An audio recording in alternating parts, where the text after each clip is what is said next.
পরমেশ্বর ভগবান শ্রীকৃষ্ণের ৬৪ প্রকার গুণ কি কি?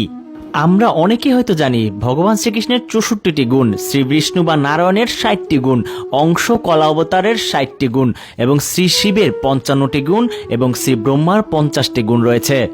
চৈতন্য চরিতামৃতে বলা হয়েছে অনন্ত কৃষ্ণের গুণ ৬৪ প্রধান, এক এক গুণ শুনি জুড়ায় ভক্তের কান। অর্থাৎ ভগবান শ্রীকৃষ্ণের অনন্ত গুণের মধ্যে ৬৪ গুণ প্রধান, যা কোনো দেবদেবী কোনো অবতারের মধ্যে নেই। কারণ তিনি ভগবান, একমাত্র তিনি স্বয়ং সম্পূর্ণ, একমাত্র তিনি স্বতন্ত্র, সকলেই তার অংশ। সেই এক একটি গুণ শোনা মাত্রই ভক্তের কান দিয়ে হৃদয় পরিতৃপ্ত হয়ে যায়। তাহলে চলুন জেনে নিই ভগবান শ্রীকৃষ্ণের ৬৪ প্রকার গুণাবলী। ১. সুরম্য অঙ্গ অর্থাৎ সুন্দর অঙ্গ, তার সমস্ত শরীর অপূর্ব মাধুর্য মণ্ডিত। ২. সর্বস্বল লক্ষণান্বিত অর্থাৎ সমস্ত শুভ শারীরিক লক্ষণযুক্ত। ৩. রুচির অর্থাৎ নয়ন তৃপ্তকর সৌন্দর্য। ৪. তেজসাযুক্ত অর্থাৎ তেজিয়ান জ্যোতির্ময়। ৫. বলিয়ান অর্থাৎ মহাবলবান সর্বশক্তিমান। ৬. বয়সান্বিত অর্থাৎ নিত্য নবযৌবন সম্পন্ন চির যৌবন সম্পন্ন কিশোর। ৭. বিবিধাদ্ভুত ভাষাদ্বিদ অর্থাৎ সমস্ত ভাষায় পারদর্শী, সমস্ত রকম ভাষায় সুপণ্ডিত। ৮. সত্যবাক্য, যার বাক্য কখনো মিথ্যা হয় না, মানে সত্যবাদী। ৯. প্রিয়ংবদ অর্থাৎ অপরাধীকেও প্রিয় কথা বলেন অর্থাৎ প্রিয়ভাষী। ১০. বাবদুক অর্থাৎ যার মুখ নিঃসৃত বাক্য সুস্পষ্ট, সুমধুর ও বর্ণবিন্যাসযুক্তা, বাকপটু। ১১. সুপাণ্ডিত্য অর্থাৎ যিনি সমস্ত শাস্ত্রে বিদ্বান এবং কর্তব্য যথাযথ পালনকারী ও নীতিজ্ঞ। ১২. বুদ্ধিমান, সুতীক্ষ্ণ বুদ্ধিসম্পন্ন, পরম বুদ্ধিমান।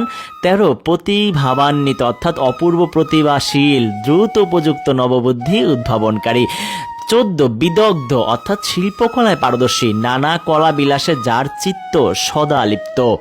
১৫. চতুর, একই সময়ে বহু কার্য সমাধান করতে পারেন, অত্যন্ত চতুর। ১৬. দক্ষ, দুষ্কর থেকে দুষ্কর কার্য যিনি সম্পাদন করতে পারেন, পরম দক্ষ। ১৭. কৃতজ্ঞ, উপকারীর কোনো উপকার যিনি ভুলেন না। ১৮. সুদৃঢ় ব্রত অর্থাৎ তিনি যা প্রতিজ্ঞা করেন তা তিনি সত্যি পালন করেন, মানে দৃঢ় প্রতিজ্ঞ।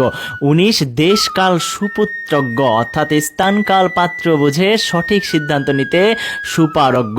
২০. শাস্ত্রচক্ষু অর্থাৎ শাস্ত্রানুসারে কার্য করেন, বৈদিক তত্ত্বজ্ঞানে পারদর্শী। ২১. সর্বপাপনাশী এবং সর্বদোষশূন্য। ২২. বশী, জিতেন্দ্রীয় অর্থাৎ ইন্দ্রিয় যার অধীনস্থ, আত্মসংযমী। ২৩. স্থির, তিনি তার লক্ষ্য বা উদ্দেশ্য অবিচল থাকেন, ভক্তের ভক্তি বিশ্বাস আনুগত্যের কাছে সুস্থির থাকেন। ২৪. দান্ত, ভক্তের মঙ্গল সাধনের জন্য দুঃসহ ক্লেশ স্বীকার করেন, সহনশীল। ২৫. ক্ষমাশীল, ভক্তের অপরাধ ক্ষমা করে দেন, ক্ষমাশীল। ২৬. গম্ভীর, যার মনোভাব দুর্বোধ্য, গম্ভীর স্বভাব সম্পন্ন। ২৭. ধৃতিমান, আকাঙ্ক্ষা শূন্য এবং ক্ষোভের কারণ থাকা সত্ত্বেও শান্ত। ২৮.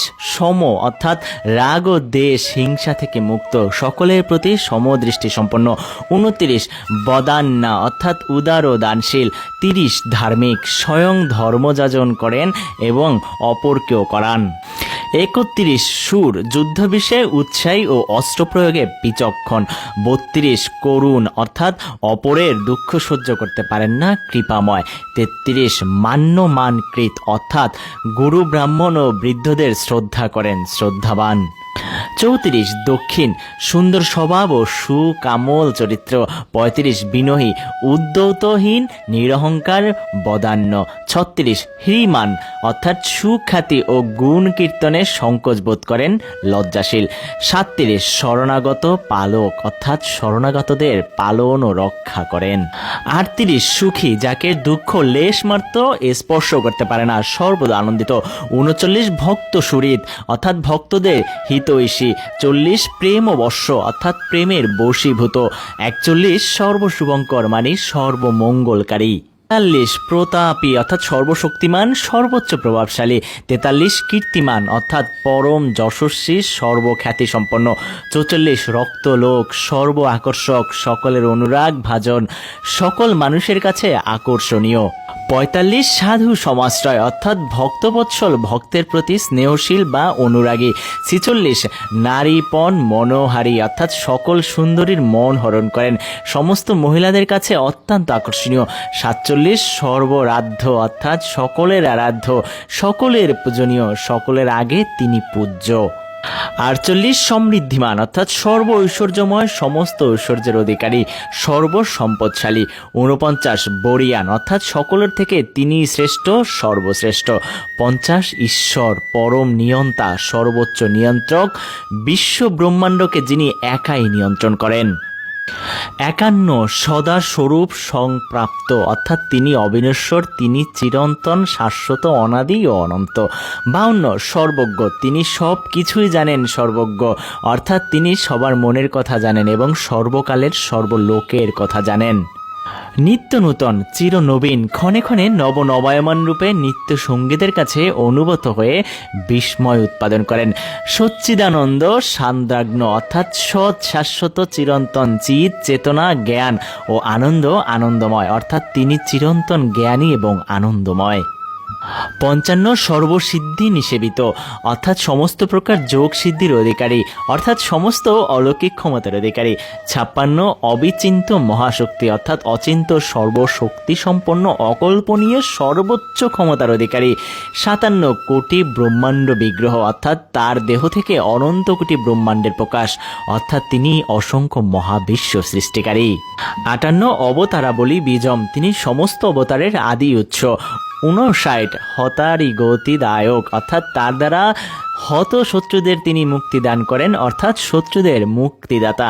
60 আত্মা রামক গণাকর্ষী অর্থাৎ মহান জ্ঞানী ও পূর্ণ পরমহংসদের তিনি আকর্ষণ করেন। 61 লীলা মাধুর্যম, লীলা মাধুর্য অর্থাৎ সুমধুর ও বিস্ময়কর রাসলীলা রচনাকারী। 62 প্রেমনা প্রিয়াধিক্যম অর্থাৎ প্রেম ও মাধুর্য অর্থাৎ সর্বদা প্রেমময় ভক্তগণের দ্বারা পরিবেষ্টিত থাকেন। 63 বেণু মাধুর্যম অর্থাৎ বিস্ময়কর ও মনোমুগ্ধকর ব্রহ্মাণ্ড বিমোহিনী বংশীবাদক। 64 রূপ মাধুর্যম অর্থাৎ রূপ মাধুর্য, অপূর্ব নিখুঁত সৌন্দর্যের অধিকারী। ইতি কৃষ্ণের 64 প্রকার গুণ সমাপ্ত। হরে কৃষ্ণ।